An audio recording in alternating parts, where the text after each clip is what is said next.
Welcome to the Hot News Channel, where we strip away the noise to analyze today's breaking stories. It is Saturday, January 24, 2026. And we have a tremendous amount of ground to cover today. A really significant day. We certainly do. I'm your host, and my job is to walk you through the facts, the data, and the reports that are actually shaping the world, not just, the headlines the legacy outlets want you to see. And I'm here to help connect those dots, to look at the impact, and to really try and explain why what is happening today matters so much for tomorrow.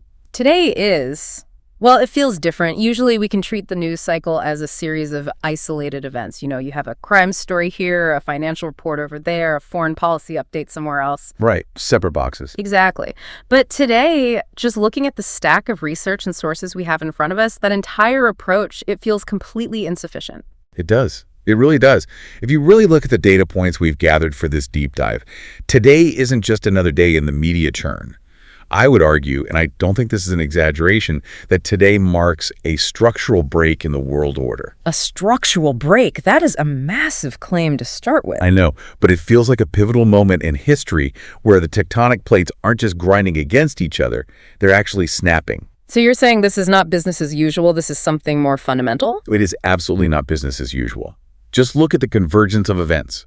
We have three stories that, on the surface, seem totally disparate, completely unconnected. Okay, lay them out. First, you have the killing of a U.S. citizen, a man named Alex Preddy, by federal agents on the streets of Minneapolis, right here at home. Okay. Second, you have the deployment of what is being called a U.S. Armada to the coast of Iran. And that is the term being used, an Armada. And the third? The third is the formal inauguration of the Board of Peace in Davos, Switzerland. The Board of Peace. It sounds like something out of a utopian novel, but everything we're seeing around it feels anything but. And that's the entire point. The thesis we need to explore today is that these aren't three separate stories. They are one single story about the total collapse of legitimacy. One story. How do you connect them? The administration is projecting this image of absolute control and benevolence through these grand institutions like the Board of Peace. But the reality on the ground, whether you're looking at the Midwest or the Middle East, is one of brutal, violent enforcement and economic fragmentation. The facade of consent is gone. It's just raw force now. Okay, let's unpack this piece by piece. We have to start with what is happening right here at home. The situation in Minneapolis has escalated significantly over the last 48 hours. Escalated is putting it mildly. We are talking about the killing of Alex Preddy in South Minneapolis. Let's get into the breaking details. The official narrative, this is coming directly from the Department of Homeland Security, is that Preddy was a direct and imminent threat. A threat? What kind of threat? Their report explicitly claims that he, and this is a direct quote, he allegedly wanted to massacre law enforcement. Massacre law enforcement. Let's pause on that specific phrase for a moment. That is not accidental language. It's incredibly specific and obviously highly charged. It's designed to paint a picture. It's designed to create a very specific image in your mind. It implies he was heavily armed, maybe wearing body armor, perhaps tactical, ready to launch a coordinated assault. It paints the picture of a domestic terrorist. That is 100% the official line. But this is where it gets really interesting and, frankly, deeply contradictory. We have a detailed forensic analysis from Magnad Bose and Rana Rudy over at Dropsite News. And they got footage of the incident. They did. They obtained footage from the scene and they analyzed it frame by frame. So what does the visual evidence actually show? Does it in any way match up with this DHS claim of a planned massacre? It paints a completely, and I mean completely different picture. The footage shows Alex Preddy just standing on the street. At one point, he's waving a car by, just directing traffic. He looks like a bystander observing a scene that is already chaotic. So he's not armed for war? Not at all. And while this is happening, you see federal agents, specifically ICE agents who are part of this Operation Metro Surge on the ground. The video then captures them throwing a woman, just grabbing a woman and throwing her down onto an ice bank on the side of the street. An ice bank. It's the middle of January in Minnesota. That's crazy, yeah. That's not just a shove. That is a brutal physical act. It is. And Preddy sees this, he witnesses it, and he intervenes. From the footage, it appears he is stepping in to protect her. Or maybe just to stop what he sees as clear brutality. So he reacts to an assault on another person. Yes. He isn't holding a rifle, he isn't wearing a vest, he isn't charging a building, he is reacting to an assault on a woman. And that is the moment he is shot multiple times by the ICE agents and killed. The discrepancy is, it's not a gap, it's a canyon. On one hand, you have this government claim of a premeditated organized massacre. On the other, you have independent analysis from Bose and Rudy that shows a citizen intervening in what looks like, at the very least, excessive force and being met with lethal force. A massive discrepancy. And the political fallout on the ground in Minnesota absolutely reflects that. Governor Tim Walz's reaction was immediate and it was furious. He stated, quote, "Minnesota has had it. This is sickening." Sickening. That is not the language of a governor who is, on the same page as the federal administration. That's the language of opposition. It gets even sharper. The state's Attorney General, Keith Ellison, gave an interview to KFANG where he did not mince words at all. He described Operation Metro Surge, which is the administration's official name for this deployment, as an invasion. An invasion. His word. He called it a siege of Minneapolis and St. Paul. Let's just dwell on that for a second. You have the sitting Attorney General of a U.S. state calling a federal law enforcement operation an invasion. That implies that the federal agents are an occupying force, not a partner. It implies they are a hostile entity. A hostile foreign entity operating on their soil. And we have to remember, this is the second killing in less than a month. We mentioned Renee Nicole Good, killed on January 7th. The community was already at a boiling point. This is the spark in the powder keg. It is. And now there is a very serious debate happening in analytic circles and on the ground about how to even classify this environment. The term failed state is being used. And I think we have to consider, look, when you have what locals are describing as masked terrorists, and I use that term because that is what people there are calling these unidentified IC agents, when they are roaming the streets, effectively immune to local law, killing citizens who intervene in public assaults. That indicates a collapse of civil rights. The social contract is broken. It's completely broken. The state's monopoly on violence is supposed to be accountable to the people. This feels utterly unaccountable. And the president's response, which came via Truth Social, it didn't exactly calm the waters. He claimed that 12,000 illegal alien criminals had been removed from the area to justify the operation. A justification. He said, and I'm quoting again, "Let our ICE patriots do their job. If they were still there, you would see something far worse." That is the classic justification of a protection racket. Look at how bad it could have been, so you should be grateful for the violence we are inflicting on you right now. It's textbook. But the reality on the ground is that the city is effectively shutting down in protest. We saw reports that 600 businesses in Minneapolis closed their doors yesterday to let their staff go out and protest. 600? Right. That is a massive economic disruption. It's a general strike in all but name. It creates this vacuum of legitimacy. And that phrase, legitimacy, is the perfect segue to our next segment, because that was the buzzword thousands of miles away in Davos, Switzerland. Right. Let's pivot from the streets of Minneapolis, which are literally burning, to the pristine, snow-covered mountains of the Swiss Alps. The contrast could not be more stark. This week, President Trump formally inaugurated his Board of Peace at the World Economic Forum. The Board of Peace. The name alone is something else. It gets weirder. Let's just talk about the visuals for a second. The official insignia for this new board is a gold wreath, very similar to the UN logo. But instead of a map of the globe in the center, it's just a map of North America. Only North America. So the peace is regional, but the board is global. Apparently. And to promote this, the White House released these computationally generated images, and one of them depicts President Trump embracing a penguin in Greenland. A penguin. Yes. Embracing a penguin in Greenland. Correct. For those of our listeners who might not be up on their biogeography, penguins live in the southern hemisphere, the Antarctic. Polar bears are in the Arctic. Greenland has polar bears. It does not have penguins. It's a small, almost funny detail, but does it signal something deeper to you? A Freudian slip of sorts. It signals sloppy propaganda. It's what people are calling computational slop. But more than that, it points to a complete lack of attention to reality. They are literally constructing a fantasy world where they control everything, right down to the global distribution of wildlife. But while the imagery was, frankly, absurd, the speeches given there were deadly serious. They were. And we have to talk about what's being called the quiet part out loud moment. Larry Fink, the CEO of BlackRock, gave a speech that the publication World Affairs in Context is analyzing as a full-blown confession. This was, without a doubt, the most critical moment of the entire forum. It was stunning. Fink stood up there and admitted that the capital system that Davos represents is facing a profound crisis of legitimacy. He used those exact words, crisis of legitimacy. Those exact words. Yeah. And he explicitly stated that the old model of defending capitalism by just pointing to rising GDP numbers is over. It's finished. Because, he said, the public no longer believes the story. Because the GDP numbers don't match their lived experience. They see the number go up, but their lives get harder. Precisely. They know the game is rigged. But Fink went further.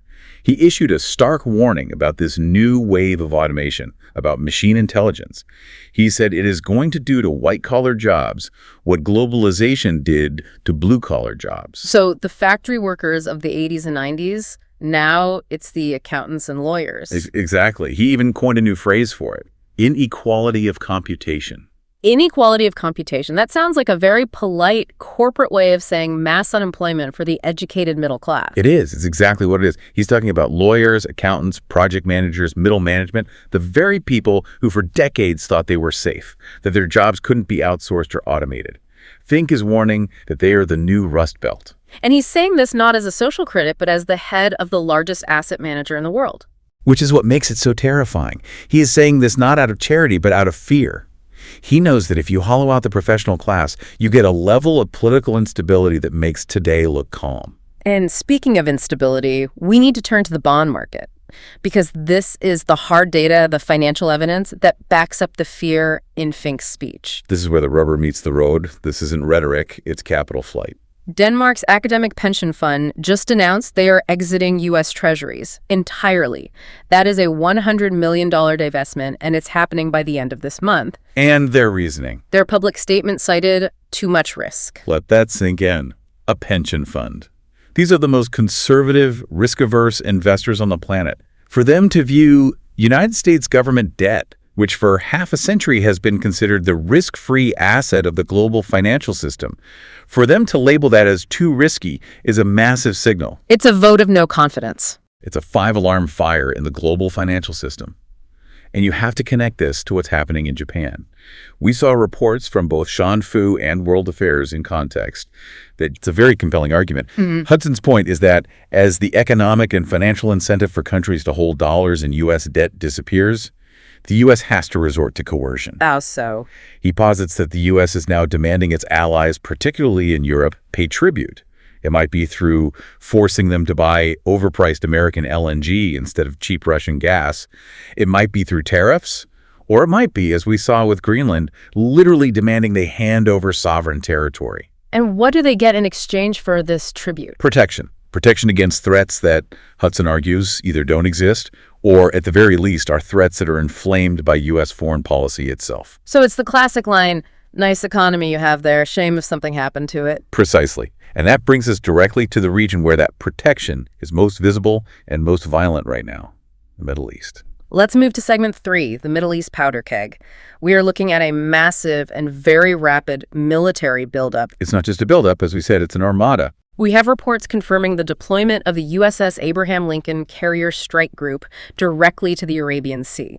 At the same time, F-15E Strike Eagles are arriving at forward bases throughout West Asia.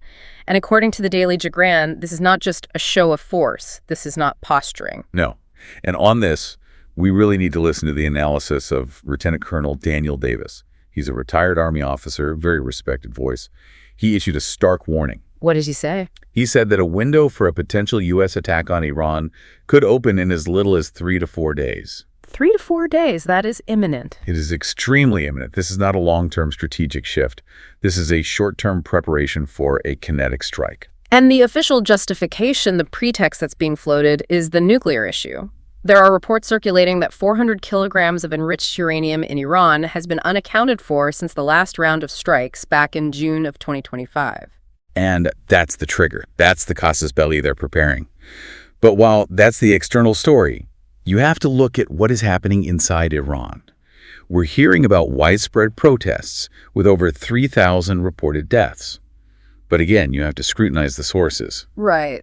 Katie Halper recently interviewed Dr. Mohammed Morandi, and they discussed a bombshell admission that came from, of all places, Israeli Channel 14. This story was incredible. Channel 14, an Israeli news outlet, actually reported on their own broadcast, they were essentially bragging about it, that foreign actors are actively arming the protesters inside Iran. So let's be very clear about what that means. A foreign government or governments are sending weapons into a sovereign nation for the express purpose of killing police officers and destabilizing the government. That is the literal definition of a foreign-backed coup, or at the very least, a foreign-backed insurrection. And the details they reported were incredibly specific. They're talking about 60,000 weapons being smuggled into the country through the Bushehr port. 60,000. That's not a few hunting rifles. That's enough to arm a small army. And there's a major tech angle to this as well. The same report from Katie Halper discussed how Elon Musk's Starlink terminals are being smuggled in to allow these armed groups to bypass the government's internet blackouts. So they have weapons, and they have secure, foreign-provided communications. This is a sophisticated operation. And this isn't just speculation or anonymous sources. We have an Israeli influencer, a very prominent one named Emily Schrader. She went on X, the platform formerly known as Twitter, and publicly announced that she is part of an alliance with 8,200 alumni. And for our listeners, Unit 8200 is the main signals intelligence unit of the Israeli military. It's their equivalent of the NSA. Exactly. She called it a historic, highly confidential alliance to work with Iranian operatives to sever the regime's connectivity and capital. She basically posted a public help-wanted ad for a coup. Highly confidential, but posted on social media for the world to see. It just shows the level of brazenness. They aren't even trying to hide it anymore. So let's play devil's advocate here. The narrative we hear in the West is that this is simply liberation support, that these are organic protests against a repressive regime. And of course, there's genuine discontent in Iran. Nobody denies that. But when you see 60,000 smuggled weapons and secure comms via Starlink and coordinated movements that, as Dr. Morandi pointed out, completely cease the moment the internet is cut, it starts to look less like a grassroots movement and more like a centrally coordinated operation. Because the coordination from abroad is severed. Exactly. When the internet goes down, the protests just fizzle out because their command and control is gone. That suggests an external hand on the tiller, not just spontaneous, widespread anger. And while all eyes are on this potential conflict with Iran, we cannot forget what is simultaneously happening in Gaza and the West Bank. The contrast is, it's jarring. It's science fiction layered on top of a horror film. In Davos, at the same forum, Jared Kushner presented what he's calling the Gaza Master Plan. He's talking about a $2 billion investment fund. And what is this plan? He wants to turn Gaza into an upscale, futuristic seaside resort. He was literally showing architectural renderings of gleaming skyscrapers, new cities, luxury waterfronts. He's presenting this vision while the rubble from the last conflict is still smoking. Literally. While Kushner was giving that speech, Democracy Now! Was reporting on the reality on the ground in Gaza. 3 journalists, Mohammed Kesha, Abdul Rahul Shah, and Anas Ghunem, were killed by an Israeli missile. And they weren't embedded with fighters. No. They were on a humanitarian mission. They were in a clearly marked vehicle, searching for shelter for displaced people, and their car was incinerated. So you have Kushner selling waterfront property on what is, in real time, a graveyard. It is the ultimate and most grotesque disconnect between rhetoric and reality. But I want to take a moment to look closely at the West Bank, because the publication Mondovice released a really profound and disturbing investigation into the October 2025 olive harvest. I read that piece. It wasn't just a news report. They called it a diary of a bloody season. It was. And the day-by-day details were just heartbreaking. They described the scene on October 10th in a village called Beita. Farmers, local activists, even international volunteers had gathered for the harvest. It started peacefully. But then the settlers arrived. Right. And the report makes a crucial point. The distinction that we often make between an armed settler and an official soldier has basically evaporated on the ground. The piece describes men in official military uniforms who might be settlers, and settlers carrying military-grade weapons who are explicitly protected by the soldiers. They function as one force. There was one incident in that report that really stuck with me. A car was set on fire. A journalist, Bahash Bani Mule, was shot in the leg while filming. But the tragedy of Issam Jihad Mallah, The 13-year-old boy. Yes. On that first day of the harvest, he collapsed from tear gas inhalation fired by the soldiers. He went into a coma and he died a month later. He was 13 years old. He was there to harvest olives with his family. And this wasn't just random, chaotic violence. The Mondovice report documents how the Shin Bet, that's the Israeli Internal Security Service, the Shabak, personally threatened the mayor of a town called Termoya. What did they say to him? They told him, quote, "People will die if you harvest. This is systematic. It is state-backed dispossession, using violence as a tool to prevent people from accessing their own land and their own livelihood. The army will declare a farmer's grove a closed military zone for no reason other than to stop them from picking their trees so the settlers can come in later. And yet, here in the United States, the political and financial machinery that supports all of this is working overtime. We have a fascinating and frankly disturbing look at the money trail from the outlet Zeteo. This is the influence machine. It is. They interviewed Casey Kennedy and Corey Archrold, who are the founders of a new organization called Track AI PAC, and they've been doing exactly that. So what did they find? They tracked the money. In just one primary race, AI PAC and its affiliated groups spent $14 million to defeat the incumbent Congressman Jamal Bowman in New York. $14 million. And that's for a single primary race in a safe Democratic district. That's not even a general election. The scale of that spending is designed to do one thing: send a message to every other politician in Washington. It's a chilling effect. It's more than a chilling effect. It's a direct challenge to the democratic process. It says, we can buy this seat if we want to, and we can unbuy your seat if you step out of line. It's raw financial power. And the personal costs for the people who are just trying to expose this, just to shine a light on publicly available campaign finance data. Casey Kennedy was fired from his corporate job just hours before his interview with Zeteo was set to air. Fired for practicing journalism, for using his First Amendment rights to show where the money goes. It's unbelievable. And it's not just AI PAC. We have Jonathan Greenblatt, who is the CEO of the ADL. He is now attempting to censor the media in Saudi Arabia. That story from Wally Rashid was wild.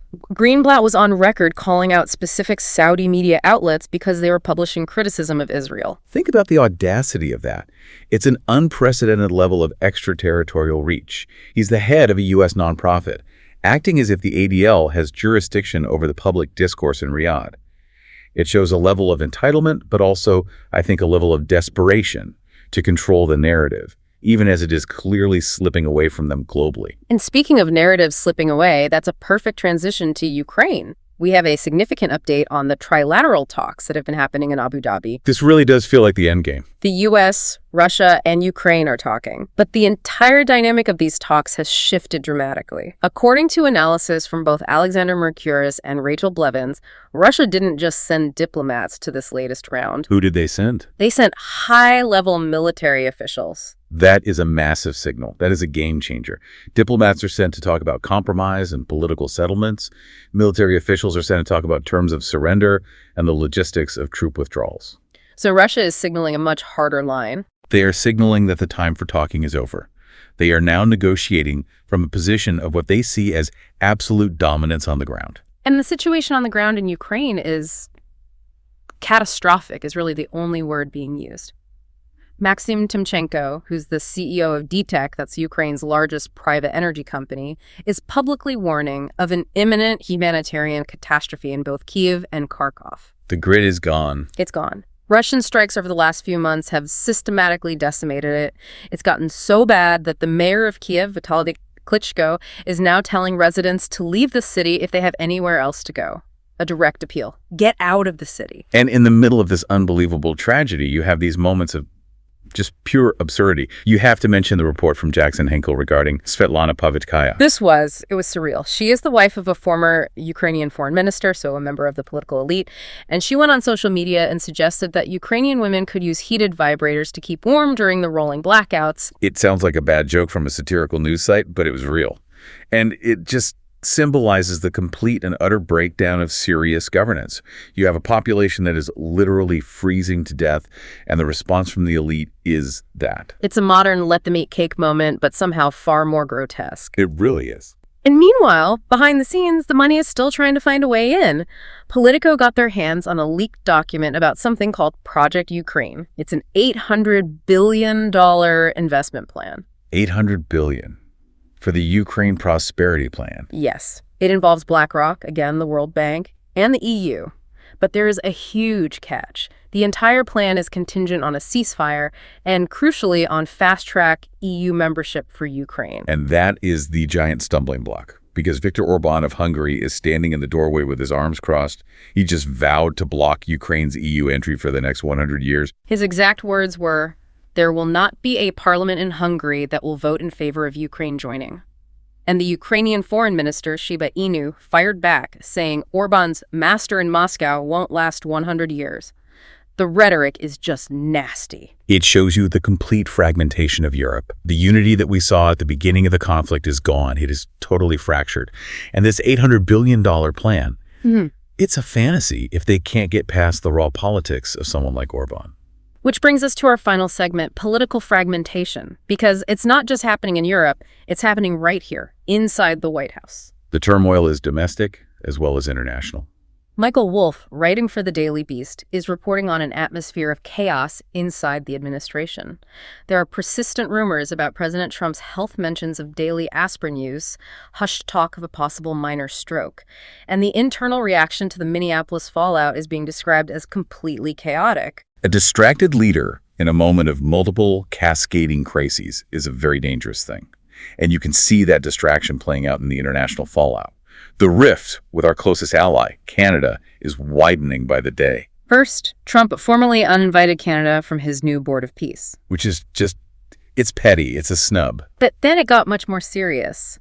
Scott Bessent, who is a key economic advisor to the president, went on an interview with Jack Posobiec and openly, publicly encouraged Albertan separatism. Let's be clear about what that means. Yeah. A senior U.S. administration official went on a public broadcast and suggested that a province of a G7 and NATO ally, our neighbor, should break away and potentially join the United States. He said, quote, "The Albertans are very independent people." It was a clear signal.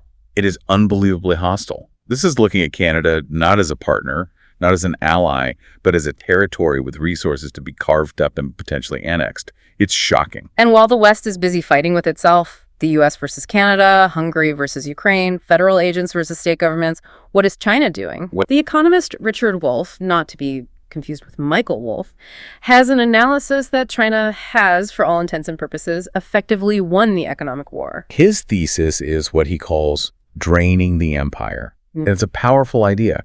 While the West fragments and begins to cannibalize its own allies like the U.S. draining Europe's industrial base or now threatening Canada's sovereignty, China is quietly building. They're expanding the BRICS, they're building infrastructure across the global south, and they're just waiting. The West is eating itself from the inside out. It's a sobering thought. We've covered a lot of ground today. Minneapolis, Davos, Iran, Gaza, Ukraine. It really feels like the world is spinning faster and faster. It is. And if we want to try and connect all these threads back to the bigger picture. So what is the one thing, if there's one single takeaway for the listener from this torrent of news, what is it? The one thing to remember is this. The rules-based international order has officially fractured. It is dead. Whether you look at the Board of Peace in Davos, which blazingly excludes key global players, or the streets of Minneapolis, where federal law seems to have no meaning, or the pending unsanctioned military strike on Iran, the facade of consent is gone. It's been stripped away. Completely. We are no longer living in a world governed by international law or even mutually agreed upon rules. We are living in a world of raw force and brutal economic coercion. The system is in survival mode, and like a cornered animal, it is lashing out violently both at home and abroad. That is a terrifying, but I think a very necessary realization. We have to see the world as it is, not as we're told it is by the people in power. Exactly. Question everything. Watch the money, watch the troop movements, and for God's sakes, ignore the press releases. If you found this analysis valuable, if you want the truth, the legacy networks are too afraid to touch. Hit the plus or follow button on your podcast app and give us a like. Subscribe to the Hot News channel for more deep dives. We will be tracking all of these stories as they develop. Until we meet again, goodbye. Stay safe out there.